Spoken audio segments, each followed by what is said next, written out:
पूर्णमदः पूर्णमिदं पूर्णात् पूर्णमुदच्यते पूर्णस्य पूर्णमादाय पूर्णमेवावशिष्यते। ओम शांति शांति शांति। शंकरं शंकराचार्यं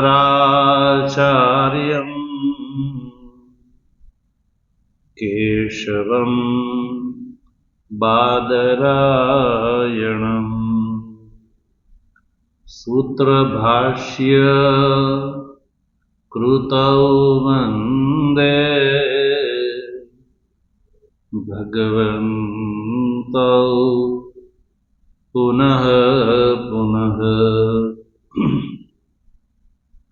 ईश्वरो गुरुरात्मेति मूर्तिभेद विभागिने व्योमवद् व्याप्तदेहाय दक्षिणामूर्तये नमः। ओम शांति शांति शांति। तत्व जिज्ञासु सज्जनों, ભગવાનની પરમાનુકંપાથી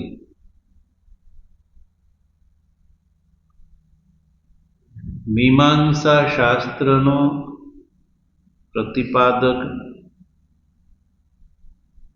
લૌગાક્ષી ભાસ્કર પ્રણીત અર્થસંગ્રહનો વિચાર કરી રહ્યા છીએ. આ વિચારક્રમમાં ધર્મના લક્ષણનો વિચાર કર્યો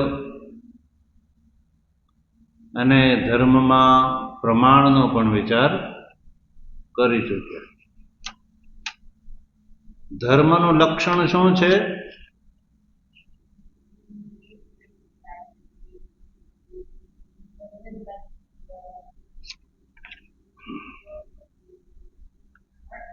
વેદ પ્રતિપાદ્યત્વે સતી પ્રયોજનવદ અર્થત્વમ ધર્મત્વમ લક્ષણમ. વેદ પ્રતિપાદ્ય હોય, પ્રયોજનવદ હોય અને અર્થવાન હોય.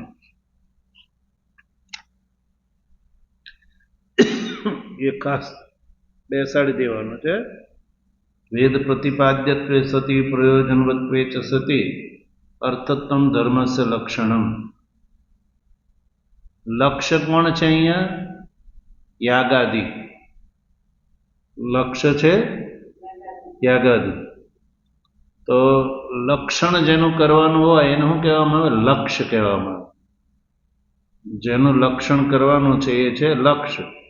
તો ધર્મનું લક્ષણ કર્યું. લક્ષ્ય કોણ છે? યાગાદિ ધર્મ. યાગાદિ ધર્મથી અભિપ્રાય છે યાગાદિ. તો યાગાદિ લક્ષની અંદર લક્ષણનો સમન્વય પણ કોઈ પૂછે તો ખ્યાલ હોવો જોઈએ. વેદ પ્રતિપાદ્ય એટલે વેદ દ્વારા પ્રતિપાદિત હોવું જોઈએ. જેવી રીતે યજેત સ્વર્ગ કામ, અગ્નિહોત્રમ જુયાત સ્વર્ગ કામ ઇત્યાદિ વેદ વાક્ય દ્વારા પ્રતિપાદ્યમાન. યજેત સ્વર્ગ કામ એ શું કરે? સ્વર્ગ કામ માટે તેની યજનની આજ્ઞા કરે. અગ્નિહોત્રમ જુયાત સ્વર્ગ કામ તો ઇત્યાદિ વાક્ય દ્વારા વેદ પ્રતિપાદ્ય યાગાદિ થયા. આ જ વેદ પ્રતિપાદ્યત્વ છે યાગાદય. વેદ પ્રતિપાદ્યમાંના યાગાદિ જે છે એ જ એમાં વેદ પ્રતિપાદ્યત્વ.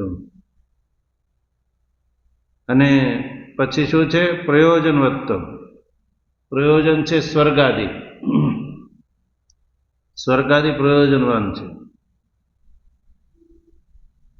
અને અર્થત્વ શું છે? શ્રેય સાધનત્વ ને અર્થત્વ. શ્રેયનું સાધન હોવાથી અર્થત્વ છે.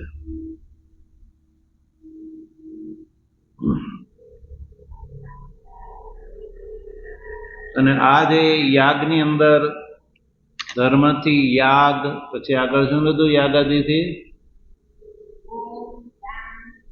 હા દ્રવ્ય, જાતિ, એ બધાની અંદર આ લક્ષણ ઘટે. બધા ધર્મથી ગ્રાહ્ય છે. એટલે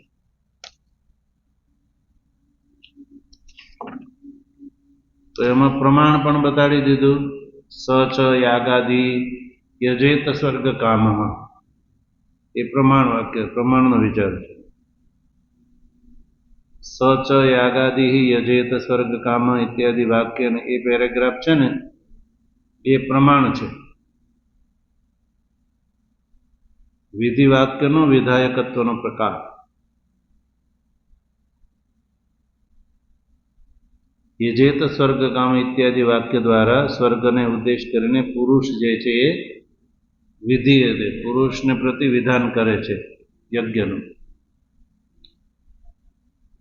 તો કેવી રીતે ખબર પડે પુરુષને?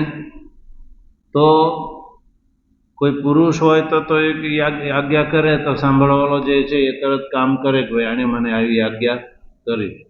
પણ આ વેદ છે એ તો શબ્દ રાશિ છે.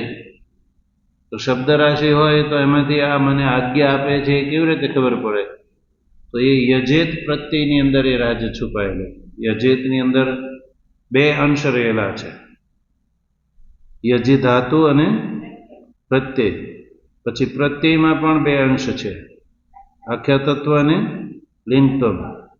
આખ્યા તત્વ 10 લકાર સાધારણ રહે છે અને લિંગત્વ છે એ લિંગ લકારમાં રહે છે ખાલી. અહીંયા સુધી વાત થઈ ગઈ.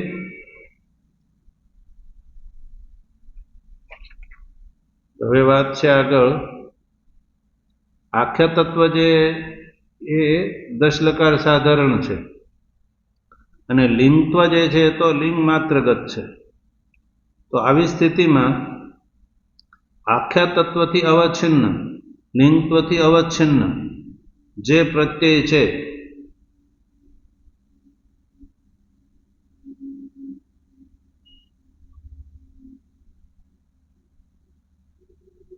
આખ્યા તત્વથી અવચ્છિન્ન અને લિંગત્વથી અવચ્છિન્ન જે પ્રત્યય છે, તો પ્રત્યય કે તો આતમ જતા સતમ ધમ એ પ્રત્યય.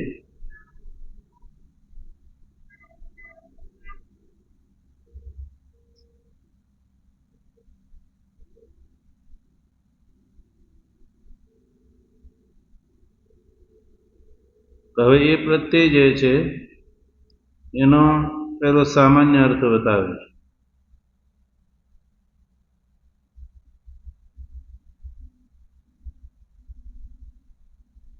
ઉભાભ્યામપ્યંશાભ્યામ ભાવનૈવ ઉચ્યતે. ભાવના નામ ભવિતુર ભવનાનુકૂલો ભાવયતુર વ્યાપાર વિશેષ. સા દ્વિધા શાબ્દી ભાવના આર્થી ભાવના.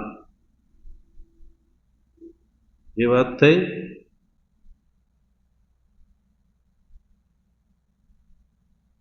ભાવનાનું સામાન્ય લક્ષણ થયું ભવિતુર ભવનાનુકૂલો ભાવયતુર વ્યાપાર વિશેષ. એ ભાવનાનું સામાન્ય રૂપ થયું.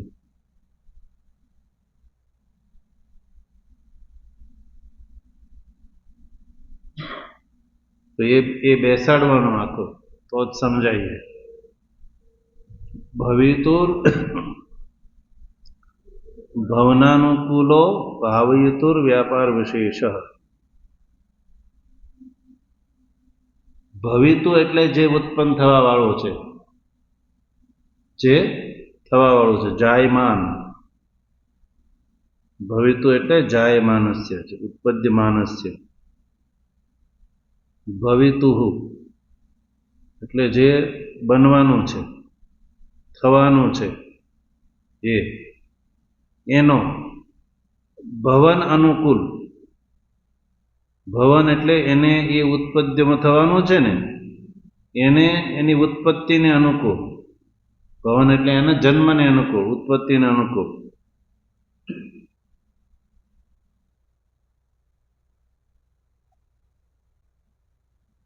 એનો જનક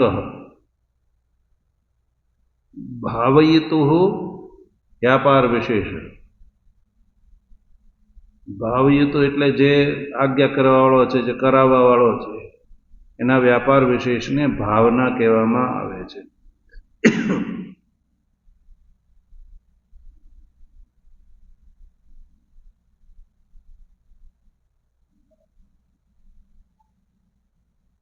દ્રષ્ટાંત છે ગામ આનય, એ દ્રષ્ટાંત છે. શું છે? ગામ આનય. એ યજ્ઞદત્તે કહ્યું દેવદત્તને.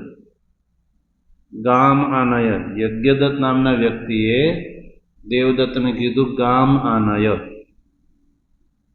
તો અહીં જાયમાન અંશ શું છે? ગાયનું લાવવું. હજી લેવા ગયો નથી. ગામ આનય એટલે બનવાનું શું છે? ગાયને લાવવાનું થવાનું છે. ગાયનું લાવવાપણું. તો ભવિતું એટલે જાયમાન અંશ થયો ગવાનયનમ, ગાયને લાવવું.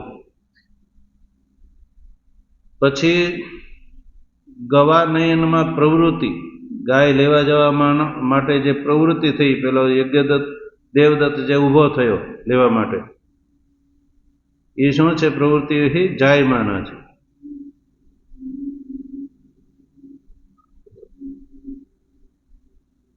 અને ગવાનયન જનન અનુકૂળ વ્યાપાર એટલે જે રીતે ગાયને લાવી શકાય એ પ્રમાણે અનુકૂળ વ્યાપાર. એટલે અહીંથી નીકળ્યો, દરવાજા બહાર ગયો, ગૌશાળામાં ગયો, ત્યાંથી ત્યાં ગૌશાળામાં તાળું વગેરે ખોલ્યું કે ઝાંપલી ખોલી, પછી દોરડું છોડ્યું, એ બધો વ્યાપાર એ ગાયને લાવવાની અનુકૂળ વ્યાપાર છે. ગવાનયન જનન અનુકૂળ વ્યાપાર. પ્રયોજ્ય વ્યાપાર. પ્રયોજ્ય એટલે જે લેવા ગયો છે એનો વ્યાપાર. એ વ્યાપાર શેને અનુકૂળ છે? ગાય લાવવા અનુકૂળ છે. એ વ્યાપારથી શું થશે? ગાય આવશે. એટલે પ્રયોજ્યનો વ્યાપાર. ગવાનયને પ્રવૃત્તિ જનન અનુકૂળ વ્યાપાર એ પ્રયોજકનો વ્યાપાર.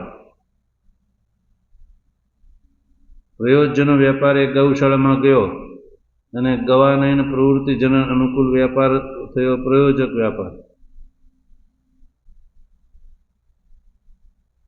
અને આ બેવનો એકત્ર એમ વ્યાપાર છે ને, એ ગાય ગવાનયન જે છે એને ઉત્પન્ન કરે છે, લાવે છે.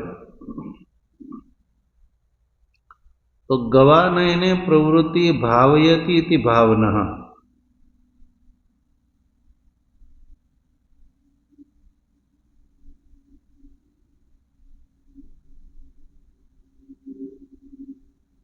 ગવાનયન રૂપ પ્રવૃત્તિને જે ભાવયતી, જે યજ્ઞદત્તની અંદર શું થયું? ભાવના, કે આને મારે આજ્ઞા દેવાની છે, ગાય લાવવા રૂપે આજ્ઞા દેવાની છે. દેવદત્ત જે છે ગાય લઈ આવ્યો. ગાય લાવવાની ભાવના કોના મનમાં છે? યજ્ઞદત્તના મનમાં. એટલે એને જે ઈચ્છા કરી એનું નામ છે ભાવના. હવે ભાવનાનો વિભાગ કરે છે. સાદ્વિધા. એ ભાવના જે છે બે પ્રકારની, શાબ્દી ભાવના અને આર્થી ભાવના. શાબ્દી ભાવના કોને કહેવામાં આવે છે? તો લિંગત્વથી અવચ્છિન્ન પ્રત્યવાચ્ય શાબ્દી ભાવના. આર્થી ભાવના કોને કહેવામાં આવે છે? તો આખ્યા તત્વથી અવચ્છિન્ન પ્રત્યવાચ્ય આર્થી ભાવના. આ રીતે બે પ્રકારની ભાવના, શાબ્દી ભાવના અને આર્થી ભાવના. શાબ્દી ભાવના જે છે લિંગત્વ અવચ્છિન્ન પ્રત્યયથી વાચ્ય જે છે શાબ્દી ભાવના. જેવી રીતે યજેત પ્રત્યયને સાંભળીને જે ભાવના ઉત્પન્ન થાય યજન કરવાની, એ લિંગત્વ અવચ્છિન્ન પ્રત્યવાચ્ય છે. અને આર્થી ભાવના જે છે એ આખ્યા તત્વ અવચ્છિન્ન પ્રત્યવાચ્ય છે.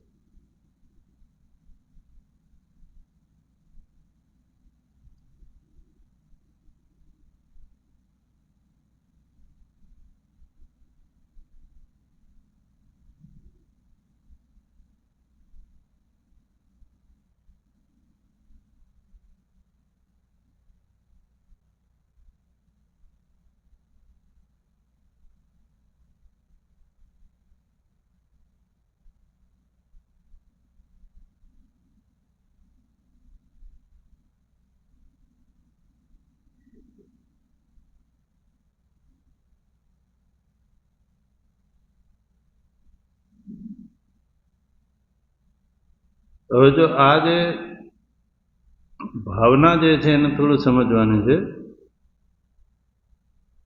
ભાવનાનું સામાન્ય લક્ષણ શું છે?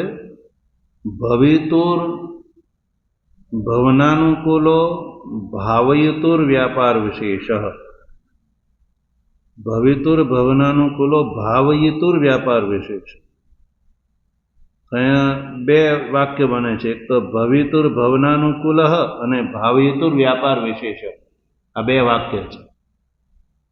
એક છે ભવિતુર ભવનાનુકૂલ અને બીજો છે ભાવયુતુર વ્યાપાર વિશેષ. આ બે ભાગ છે આપણે લક્ષણના કરીએ. અને એની અંદર જે આ બંને ભાગોમાં જે અભિવ્યક્ત જે આશય છે એ યજેત સ્વર્ગ કામ, એ આશયને યજેત સ્વર્ગ કામ એ વિધિ વાક્ય છે કે નહીં, એ વિધિ વાક્ય દ્રષ્ટાંત માનવાનું છે. યજેત સ્વર્ગ કામ એ દ્રષ્ટાંત છે. દ્રષ્ટાંત માનીને પછી આને સમજવાનું છે ભાવના શું છે આમાં. યજેત સ્વર્ગ કામ, એમાં સ્વર્ગની ભાવના જે છે એ સમજાય છે. તો હવે આ જે વાક્ય છે ને એમાં ભવિતુર ભવનાનુકૂલ અને ભાવયુતુર વ્યાપાર વિશેષ. ભાવયિતાનો જે વ્યાપાર વિશેષ છે ને એને ભાવના કહેવામાં આવે છે. કોના વ્યાપારને? ભાવયિતાના વ્યાપારને. તો ભાવયિતા એટલે પ્રયોજક. ભાવયિતા એટલે પ્રયોજક. ગવાનયન રૂપ આજ્ઞા, ગા માનય રૂપ આજ્ઞા દેવા વાળો. હા, પણ અહીંયા યજેત સ્વર્ગ કામ જે છે એ ભાવયિતા અહીંયા પ્રયોજક કોણ છે? યજેત એ પદ દ્રષ્ટાંતમાં ઘટાડવાનું છે. ઓલામાં તો સમજાય જાય કે ચેતન પુરુષ બોલવા વાળો છે, ગા માનય એ. પણ અહીંયા યજેત સ્વર્ગ કામ એ પ્રમાણ વાક્યમાં ઘટાડવાનું છે. તો ભાવયુતુર વ્યાપાર વિશેષ, ભાવયિતાના વ્યાપાર વિશેષને ભાવના કહેવામાં આવે છે. તો હવે અહીંયા આ વાક્યમાં ભાવયિતા એટલે કે પ્રયોજક. ભાવયિતા એટલે પ્રયોજક એટલે કે આજ્ઞા દેવા વાળો. ભાવયિતાનો અર્થ છે પ્રયોજક, આજ્ઞા દેવા વાળો. જેવી રીતે ગા માને એ આજ્ઞા કોને દીધી? યજ્ઞદત્તે. કોને દીધી? દેવદત્તને. તો યજ્ઞદત્ત જે છે એ ભાવયિતા થયો, પ્રયોજક થયો. એમ હવે ત્યાં તો દેવ યજ્ઞદત્ત છે જીવત પુરુષ છે. અહીંયા વેદમાં કોઈ પુરુષ તો છે નહીં. તો યજેત એ પદ છે કે નહીં, એ ભાવયિતા છે, અહીંયા પ્રયોજક છે. જો બેસાડો એમાં ભાવયિતા એટલે પ્રયોજક. યજેત પદનો છે લિંગ અંશ છે કે નહીં? યજેત પદ છે એમાં શું છે? લિંગ અંશ છે. એમાં કોઈ પુરુષ વિશેષ તો છે નહીં વેદમાં. બસ એ લિંગ છે. યજેત પદનો જે લિંગંશ, લિંગ લકાર, લિંગ લકારનો અંશ છે એ ભાવયિતા છે, એ પ્રયોજક છે. લિંગ અંશ. કારણ કે લિંગ વિધિલિંગ છે, આજ્ઞા દેવા માટે લિંગ લકારનો પ્રયોગ છે. બધા અલગ અલગ કાળ માટે અલગ અલગ લકારનો પ્રયોગ છે, પણ આજ્ઞા દેવા માટે કયો લકાર છે? વિધિલિંગ. તો એ વિધિલિંગ જે છે એ અહીંયા ભાવયિતા છે. યજ્ઞદત્ત સ્થાની ભાવયિતા છે. ભાવયિતા હોવાથી આ વાક્યનું શ્રવણ કરીને, યજેત એ વાક્યનું શ્રવણ કરીને, યજેત એ શું છે? ભાવયિતા પ્રયોજક વાક્ય છે. આ વાક્યનું શ્રવણ કરીને સ્વર્ગકામ જે વ્યક્તિ છે કે નહીં, સ્વર્ગની કામના વાળો જે વ્યક્તિ, એ વ્યક્તિ શું કરે છે? યજ્ઞાદિમાં પ્રવૃત્ત થાય છે. યજ્ઞાદિમાં પ્રવૃત્ત છે. ભાવયિતા છે યજેત પદ, ભાવયિતા. સ્વર્ગકામ વ્યક્તિ જે છે યજ્ઞાદિની અંદર પ્રવૃત્ત થાય છે. એટલે આ યાગ વિષયક પ્રવૃત્તિ જે છે એને ભવિતા કહેવામાં આવે છે. ભવિતા એટલે થવાની છે. યાગ વિષયક પ્રવૃત્તિ એ શું છે? ભવિતાથી કહેવામાં આવે છે. હવે આ લક્ષ્યમાં જે ભવિતુ પદ છે કે નહીં, ભવિતુનો અર્થ છે ઉત્પન્ન થવા વાળું, ઉત્પદ્યમાન. ભવિતુ એટલે ઉત્પદ્યમાન. થવાને જે થવાનું છે. ભવિતુનો અર્થ છે ઉત્પન્ન હોવાવાળું, ઉત્પદ્યમાન. તો અહીંયા યાગાનુષ્ઠાન પ્રતિ જે ઉન્મુખ થવું યજમાનનું, એ ભવિતા છે. ભવિતા એટલે ઉત્પન્ન થશે, ઉત્પન્ન થવાનું છે એમ અર્થ થયો ભવિતાનો. અને ભવંતી તાત્પર્ય છે ઉત્પત્તિ અનુકૂળ. અનુકૂળ એટલે સહાયક અથવા કારણ.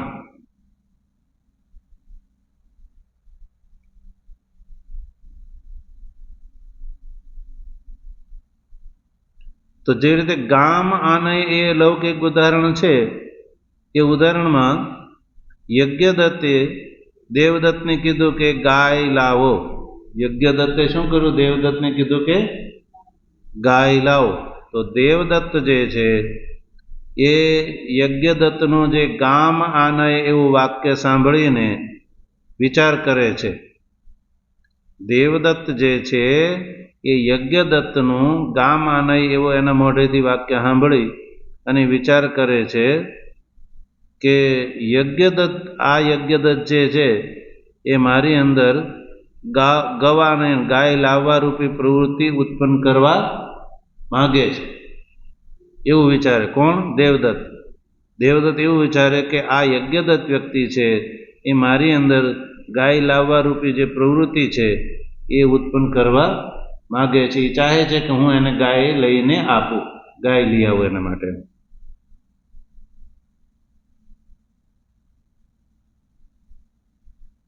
એટલે એનાથી પ્રેરિત થઈને જેનાથી પ્રેરિત થઈને હું ગાય લાવું એવું એ વિચાર કરે છે.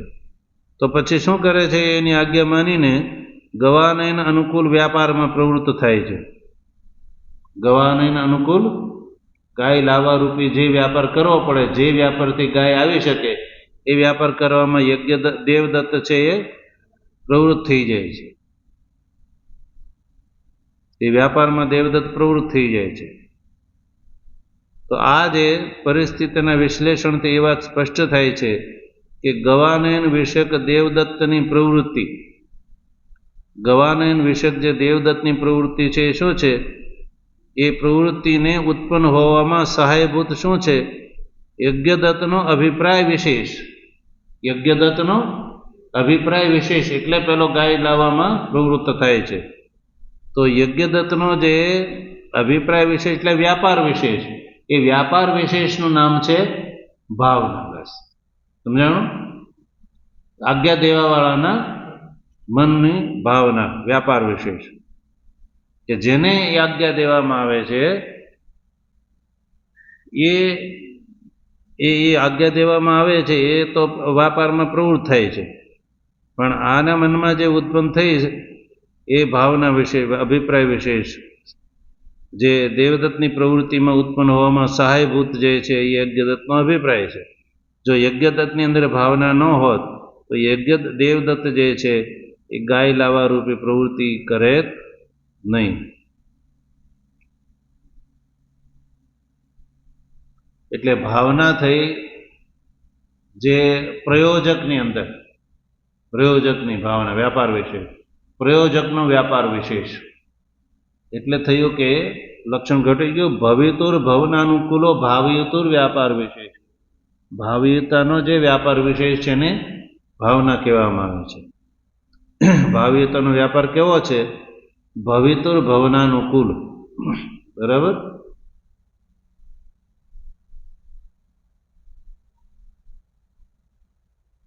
હવે એ જે ભાવના છે એના બે પ્રકાર બતાવ્યા.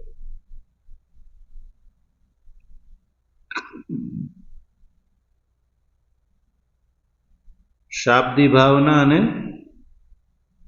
આર્થી ભાવના. એમાં શાબ્દી ભાવના જો આગળના પેરેગ્રાફમાં બતાવે છે. શાબ્દી ભાવના કોને કહેવામાં આવે છે? તત્ર પુરુષ પ્રવૃત્તિ અનુકૂલ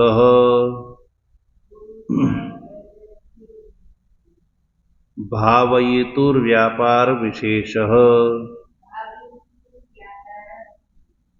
શાબ્દી ભાવના सा च लिङ्त्वांशेन उच्यते। लिङ्त्वांशेन अंशेन એવું છે लिङ्त्व अंशेन उच्यते। लिङ्गश्रवणे अयं मां प्रवर्तयति। मत प्रवृत्ति अनुकूल व्यापारवान अयम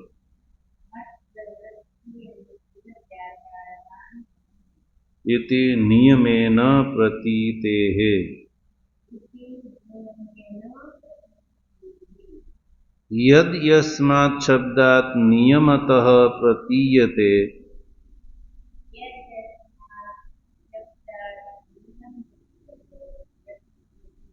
तत्तस्य वाच्यम्। यथा गामानय इति अस्मिन् वाक्ये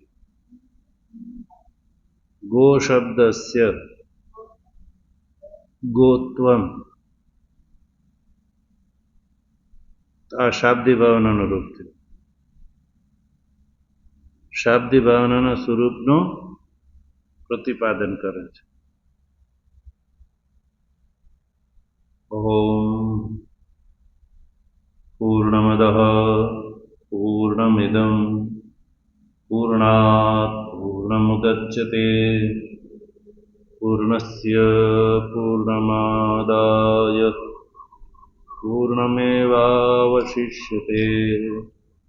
ओम शांति शांति शांति।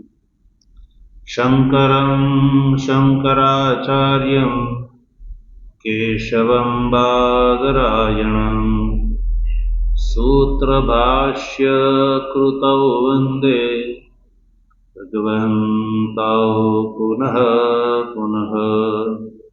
ईश्वरो गुरुरात्मेति मूर्तिभेद विभागिने व्योमवद्व्याप्त